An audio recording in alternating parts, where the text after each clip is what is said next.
Armour from USA Today Sports, and I'm here again with Gary D'Amato, the most famous and beloved golf writer in Wisconsin from the Journal Sentinel. We have just finished up day one of the US Open here at Erin Hills. Little different than we expected it was going to be.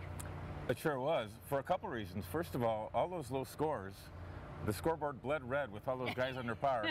And then, but on the other hand, all the best players in the world, except for a couple, really struggled, including Rory McIlroy and Jason Day, who shot 78 and 79 respectively. That was not expected for sure. No, but you know, it's interesting. The last 6 majors have all been won by first-time guys. So if you look at, you know, we could be seeing another trend like that with Ricky Fowler shot a 7 under. He is in the leaderboard. Obviously, he is carrying the mantle of best player never to win a major right now. Right.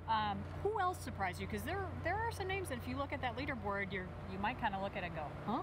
Oh, there were all kinds of surprises. I think the biggest one is Xander Schauffele, if I'm pronouncing his name right. I'm glad you took that one and not me. Yeah.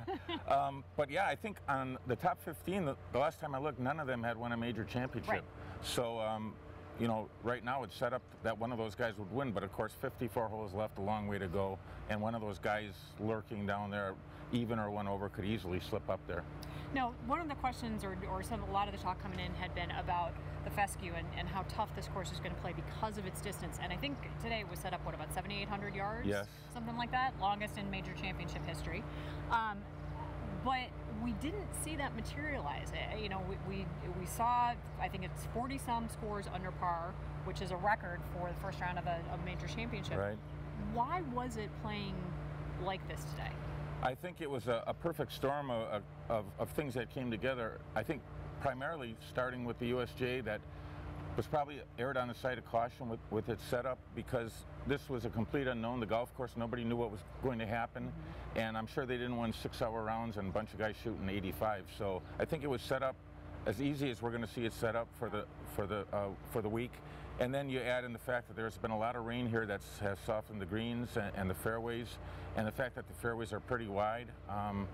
And that also there wasn't a lot of wind. I mean, we expected a pretty good wind to blow this week, and we certainly didn't have it today. Maybe there'll be more on the way this weekend. And it'll be interesting to see too, because the forecast has been changing. Today was the only day that was constant. It said all week we weren't going to get any rain, but we were supposed to get rain tomorrow, Saturday and Sunday, and now it looks like it's going to be clear tomorrow. There is supposed to be some rain Saturday, but Sunday's supposed to be clear too. So it'll be interesting to see how the course plays. Like you said, though, USGA, you can expect them to kind of tinker with it. Right. Ernie L said, and shout out to Ernie, this is the 20th anniversary of his win at Congressional today. Yeah. And he's hanging in there. He's at 2 under, but he said he expects that it's a US Open that it'll come back to par eventually, which sounds like you're thinking the same thing. He's probably right, and when I look out there, I don't see any sprinklers going on the course. I don't think they're putting any water on this course tonight. So it's going to dry out, and balls that were stopping in the fairway are going to sneak into the rough. Balls that were stopping on the green are going to maybe bound over it.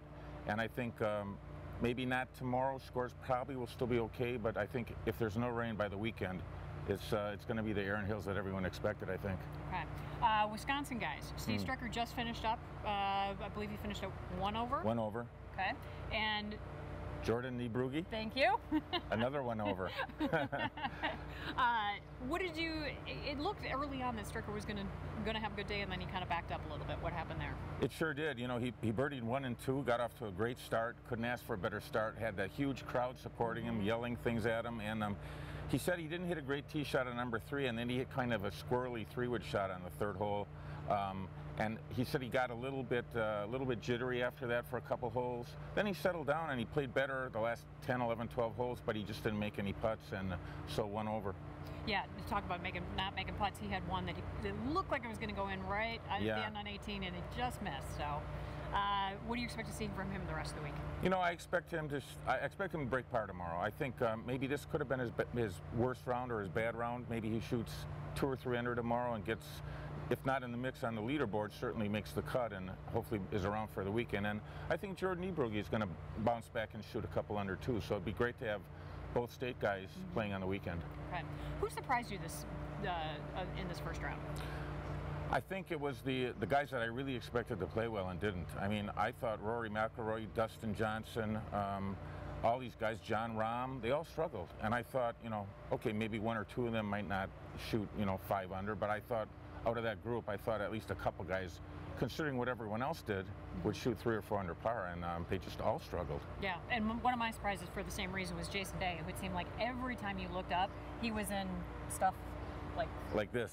The fescue, yes. In fact, they're selling a cow in the merchandise tent that's name is fescue. I'm thinking that some of these guys should go and get a couple of those as souvenirs. Maybe they don't want that.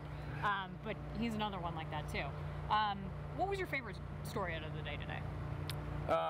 Well, I guess I'm going to have to go in and read the quote sheet from Xander Schauffele, because I literally don't know a lot about him, but obviously he's a good player. And Adam Hadwin, too, getting on that birdie run and tying a U.S. Open record with 6 straight birdies. That was kind of cool, too. And just missed, what, by about that much? Yeah, the 7th record? in a row. Yeah. I only know this about Xander. I'm just going to call him that because I can pronounce that. Sure. He had to, he won, or survived a five-man playoff in sectional qualifying in Memphis just to get here, and then to be tied for second on the leaderboard after the first round is pretty cool. I wonder how much sleep he's going to get tonight. He's got to be flying high. Yeah, I would think so. I would think so. Another one of the big stories that we were following all week was Phil Mickelson, and as we mentioned, there was no rain today, which meant that there was no way that Lefty was going to get here. Right. So he pulled out at what, about 6:45 this morning, I think it was? Yeah, absolutely no surprise there. He was only going to come here if there was a chance that tee times were going to be pushed back about 4 hours by rain. And I'm sure when he saw the forecast that we're going to have blue skies all day, he just said, well, no chance. Yeah, and Roberto Diaz, who took his place, I'm calling him the fill-in of the U.S. Open. I like that. You'll see it in a story pretty soon. He shot, I think it was a 1-over. So not too bad for finding out at 6:45 that you're going to be playing your first major. Right, he played with Steve Stricker, and Steve said he got off to a little bit of a shaky start. Roberto did, but he said after the 3rd or 4th hole, he said he played great, and he was a lot of fun to go around with and talk with. Good guy, he said. All right. Well, that'll wrap it up for us after the first round here at Erin Hills. Again, Gary D'Amato from the Journal Sentinel. I'm Nancy Armour from USA Today Sports, and make sure to follow along online.